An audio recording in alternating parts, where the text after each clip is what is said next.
What is internal alchemy really? A seated meditation method which claims to have the ability to transform the energy of the human body. But beyond this, is there really a purpose? Where does the practice go? What should we expect? You've probably heard of the Daoist concept of immortality. But what does immortality really mean in Taoism?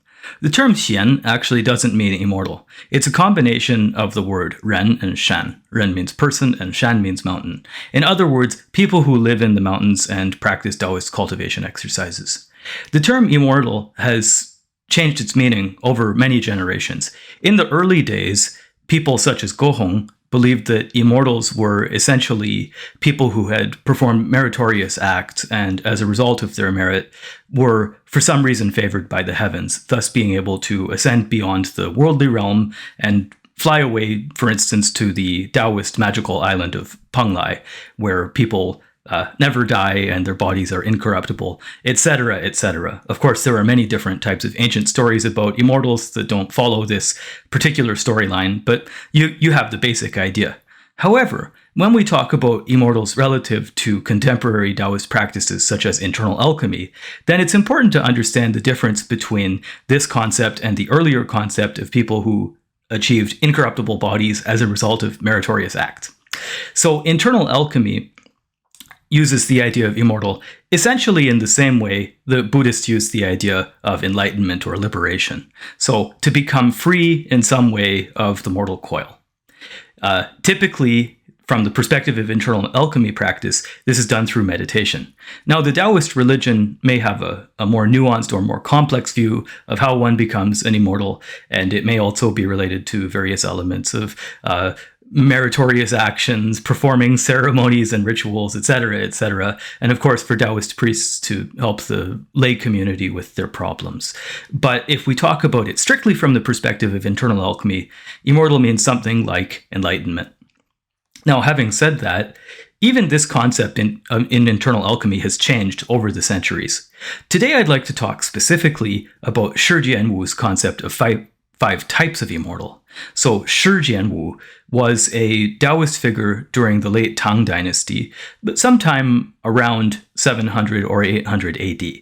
And he wrote a couple of important books in the internal alchemy tradition. One book was called Zhonglu Chuan Daoji. Zhong and Lu transmit the Dao anthology. So this book is an imagined conversation between the founder of the Golden Elixir School of Meditation, which is approximately the same as internal alchemy, Lu Dongbin, and his teacher, Han Zhongli.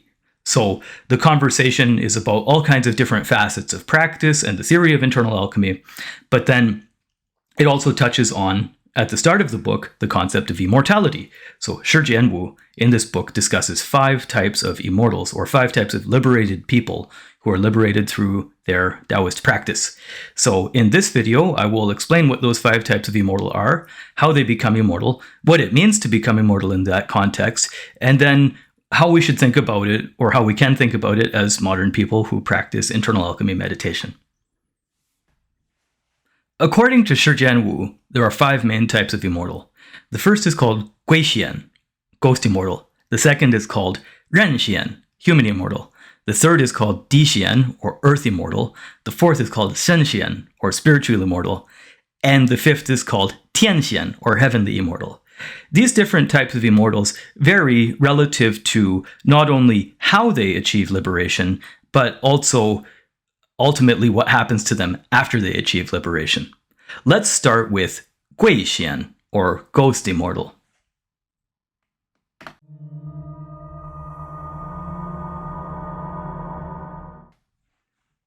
According to Shi Jianwu, a Gui Xian, or ghost immortal, is the lowest type of immortal. Essentially, this is a person who wants to become liberated through meditation practice, but they're not patient and they don't study deeply. So he says they don't understand the Tao. And because of that, then they just do anything they can to separate their spirit from their body. So these kind of practices, he says, are commonly practiced by Buddhists. And that may just be Daoists taking a shot at Buddhists, because that was something that happened a lot throughout history. Buddhists and Daoists had a lot of conflict throughout Chinese history. But regardless, his basic argument is that these are people who practice a certain kind of meditation that causes them to be able to liberate their yin spirit. So what does that mean? Yin spirit refers to the aspect of our awareness which is still and tranquil and at peace, but it's not full of life. It's not full of longevity, right? It doesn't have the ability to move profoundly, and it doesn't have the spiritual light, right? That's the important part. It doesn't carry the spiritual light of clarity with it. So in a sense, it's kind of like a tired, muddled, sleepy, but tranquil and peaceful, silent spirit. That's approximately the nature of the so-called yin spirit.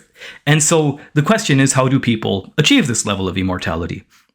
Shi Jianwu basically says that these are people who they try very hard to separate the spirit from the body, and they perform all manner of essentially seated meditation.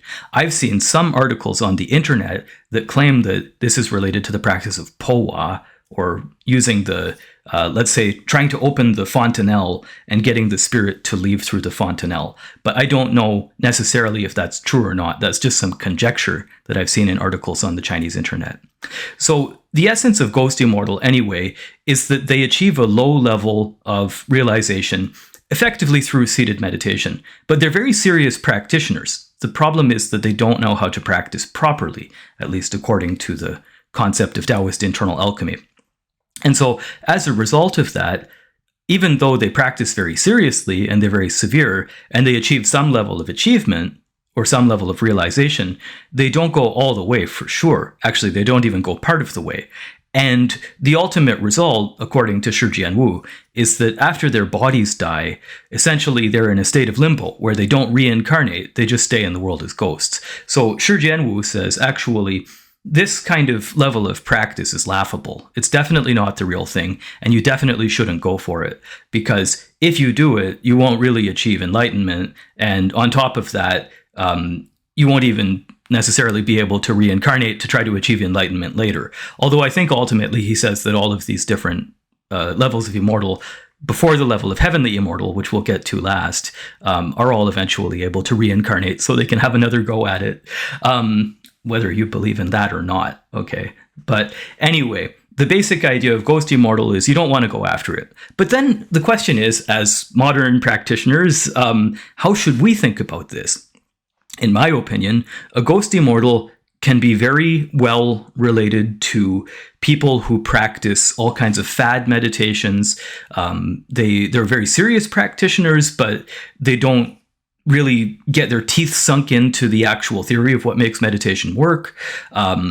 They are prone to fantasy about what they're trying to do in practice, and they don't really get much out of the practice and often end up becoming more delusional as a result of spiritual practice than they were before they started practicing meditation. So in my opinion, the modern, let's say, comparison to Ghost Immortal is people who they don't try hard enough to understand the actual mechanism of meditation practice, what they're trying to get out of it. Maybe they don't find a good teacher, they don't try to find a good teacher, or they find a teacher who deceives them, and then ultimately their practice ends up not doing much for them. I'm sorry to say it, but New Agers, especially in today's meditation environment and spiritual environment, are the epitome of people who don't understand the Tao and who chase after enlightenment without any idea about what it is or how to get to it. So unfortunately, those people, even if they make some achievement by working very hard, will never actually be able to realize the genuine nature of self. And it's really, really sad, because if that's their goal in the first place, then it's unfortunate that they can't do it. But this often happens as a result of being impatient, trying to get benefit too quickly, and not understanding how to practice. So it's very important for people who want to avoid this, number one, to seek out a good teacher. Number two, to try very hard to understand the theory, for instance, by reading classical documents and having your teacher explain them to you. And number three, by being cautious and appropriate about practice.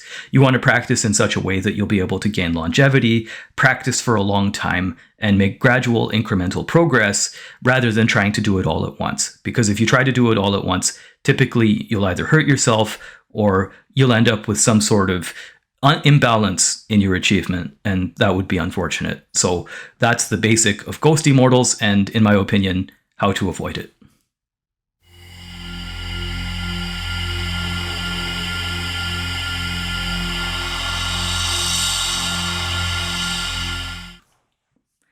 The second category is human immortals, or renxian.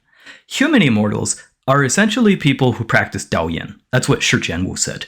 So human immortals are people who cultivate the body. Ergo, they're called humans because humans associate with their body, right? What's the difference between a human, a spirit, and a ghost, or a human, an immortal, and a ghost? Essentially, the difference is a human has a physical body and a spirit. It's possible for them to attain liberation because they can cultivate themselves spiritually. However, they're also trapped inside of their body, which means that they're prone to being swayed by their carnal desires and, their emotions and all these kind of things, which means that they also have the possibility of slipping into a ghost when they die.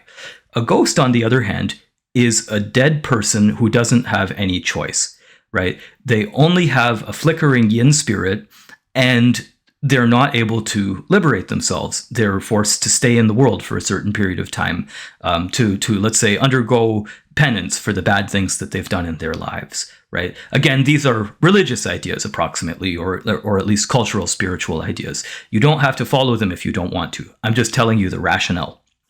Okay, so a human is a person who has the ability to become liberated. A ghost is a person who's already dead, and unfortunately their spirit resides on the earth for some reason. And then let's say an immortal is a person who has achieved transcendence. However, as we know, there's different categories of immortals. And so a human immortal is a person who hasn't left the human paradigm, but has become liberated. And essentially, this is through practices like Daoyin, or in contemporary times, you could say practices like moving Qigong, maybe visualization, special kinds of breath work, etc., etc. Now, these practices from the Daoist perspective are broadly post-heaven.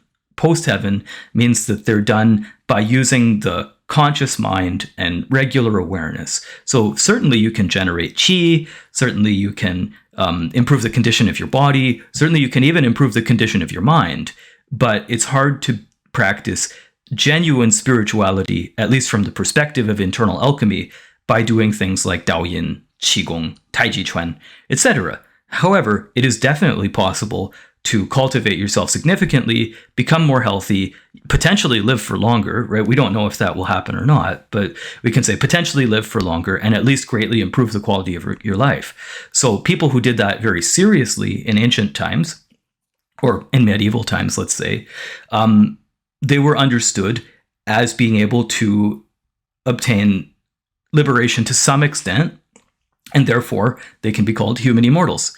Now, what Shi Jianwu says is the essential characteristic of a human immortal is that they haven't abandoned their attachment to worldly things, right? So this is the major problem of the human immortal. They haven't abandoned their attachment to worldly things. They haven't abandoned their desire. And so even though they get some level of practice, it doesn't leave the body, and it doesn't end up going to the spiritual level. It's really more of a physical level of benefit. Now, Shi Jianwu doesn't say what happens to them after they die. What he says is they can live for an extended period of time, but ultimately they have to reincarnate. So that's essentially the characteristic of human immortals. Today's human immortals, you could say you can look at people who have a very high level of Qigong practice, or Hatha yoga practice, or Taiji Chuan, right? They can become very, very healthy. They can get stable minds, right? They're typically, can be said to live very well, a lot of them. Often they follow good diet, etc., etc. But typically they don't realize much in terms of genuine spiritual achievement. It's more of a physicalized thing. And this can be hard for beginners to understand because, you look at your Taiji teacher or whatever, and they seem like a really solid person, which I'm sure is true.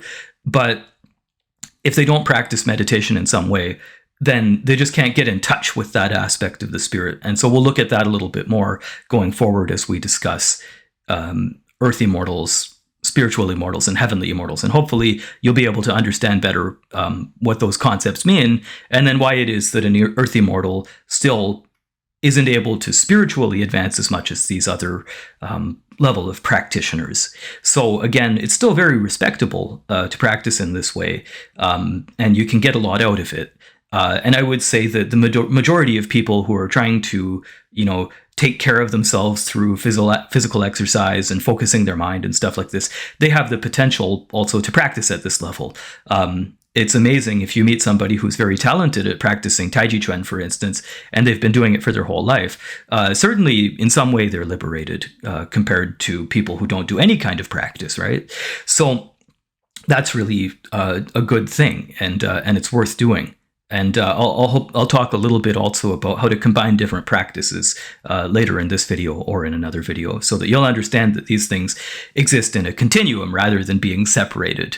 But next, let's go on to discuss earthly immortals.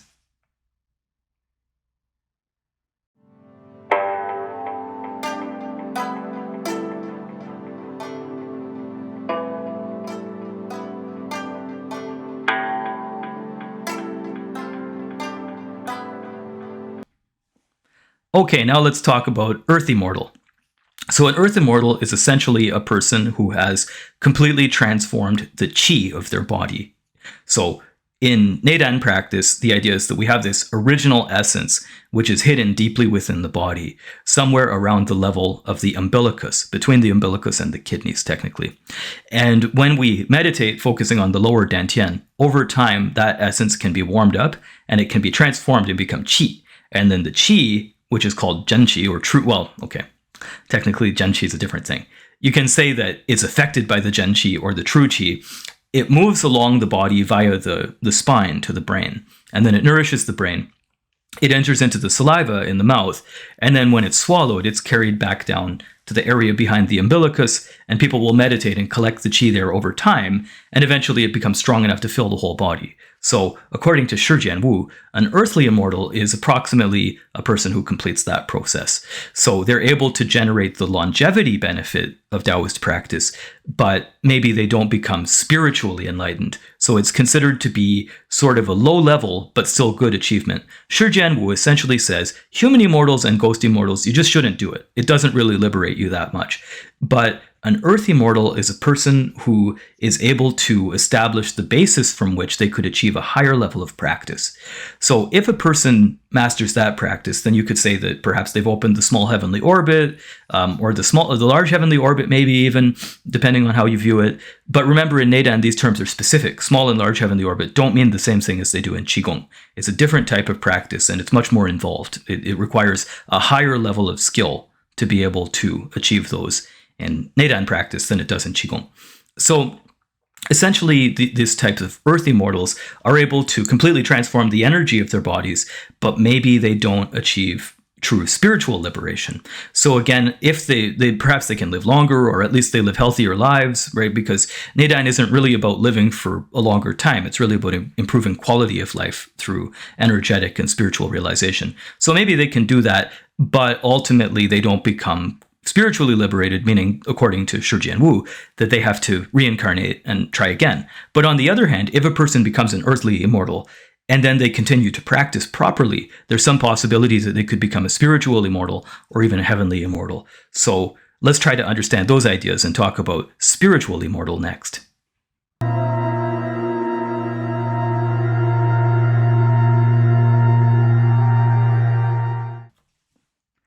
Okay, so a spiritual immortal. Spiritual immortals in Neidan are people who transform their spirits. Now, in Neidan, the idea is first you transform the essence, you refine the essence and then transform the qi. Then you refine the qi and transform spirit. Then you refine spirit and transform emptiness, and then you merge emptiness with the Tao. And so how many steps is that? Essence to qi is one step, right? Then refining the qi and changing to the spirit is the second step. Refining the spirit and changing to emptiness is the third step. And then refining empty, or returning the emptiness to the Tao is the last step. But having said that, actually these are all it's like a continuum. It's not like individual steps that you do one at a time. It's more like the essence gradually becomes qi, and then you have to refine the qi, and it gradually becomes spirit, and then you have to refine the spirit, and it gradually becomes empty, and so on and so forth, right? So a spiritual immortal describes somebody who has completed the process of refining the spirit so that it becomes emptiness. And so what that means is that person, essentially, their spirit can live outside of their body during meditation practice. So in Daoist practice, they call this shen wai yo shen, right? Outside of the body, there's another body. The other body is the spiritual body or the energetic body. So a spiritual immortal is a person who can do that. And the idea is that the spirit can travel very far in space outside the body, and it can exist in the emptiness outside of the body, right? That's the basic idea. So these kind of people, Shi Jianwu says, after they die, then their spirit can live for a long time outside their body. But ultimately, eventually, it runs out of strength, and they have to reincarnate too and have another go at it. But the spiritual immortal is an earthly immortal who goes to a higher level of practice because they're able to clarify their energy and transform it so that their spirit can exist outside of their body. This is already a very high level of Neidan practice. It's not easy to achieve. So that's the basic of spiritual immortals. Now, who can do this today? I don't know how many people have you met that can do it. Maybe I might have met one or two people who I think can do it, but it's not like they're going to tell you, right? This is something that you have to find out for yourself. But ultimately, there must be a handful of people in the world, at least maybe a couple hundred who can do it. But it's not like they're going to come out and advertise them, right? It's like in China, Buddhists say fo bu lo xiang, right? So the Buddha doesn't reveal his true image. So it's important to recognize. If somebody tells you that they're a spiritual immortal or that they're a Buddha, you probably shouldn't believe them, okay? But anyway, there must be people who can do this. So that's the basic of spiritual immortal. Next, we'll talk about heavenly immortal, the highest level.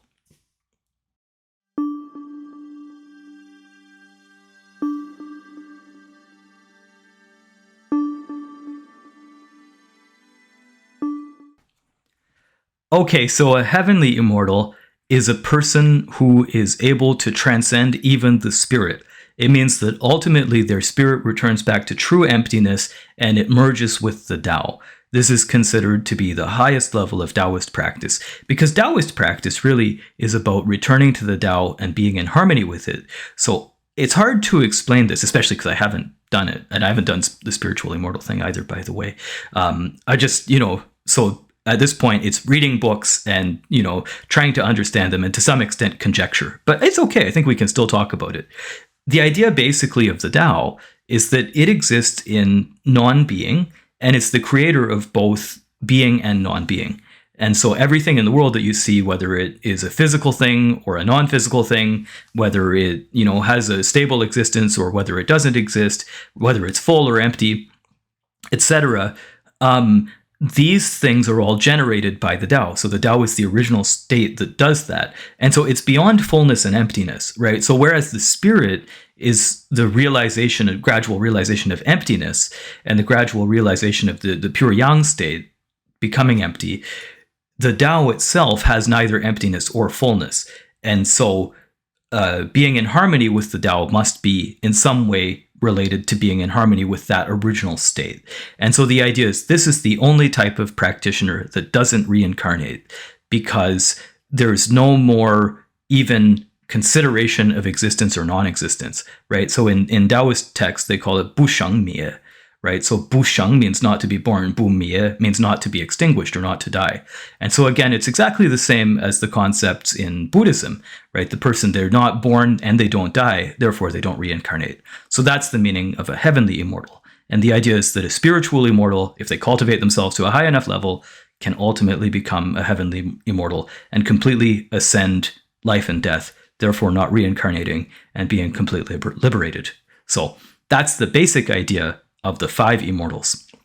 And ultimately, Neidan people, after, let's say, the second major generation of practice, so Zhang Boduan, who founded Internal Alchemy rather than the Jindan school, the Golden Elixir school of Lu Dongbin, Zhang Boduan, who founded Internal Alchemy, he said the only type of immortality you should be practicing is heavenly immortality.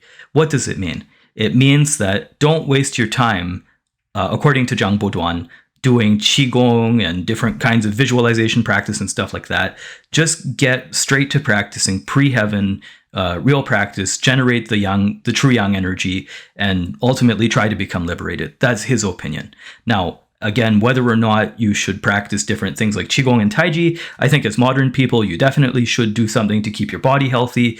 People in old times who practiced meditation exclusively, they were really obsessed about it, but maybe they didn't have the essential knowledge that we have today as a result of the increase in the knowledge of biomedicine to be able to understand that things like appropriate exercise and sufficient diet and sufficient sleep, these things are very important for the health of the body. And ultimately, you have to take care of the health of your body if you want to achieve a high level of spirituality. So I would suggest, if you want to practice Neidan, practice the real thing and don't waste your time on, ghost immortal stuff. But at the same time, make sure that you also have sufficient resources physically to keep yourself healthy. So that is enough for today about the 5 different types of immortals. I hope that this has been educational and entertaining for you, and I look forward to seeing you in a future video. Please don't forget to like and subscribe. It helps me to make these videos and for them to be seen on the YouTube algorithm. And of course, please talk to me in the comments section. I would love to hear from you. So until next time, take care and enjoy your practice.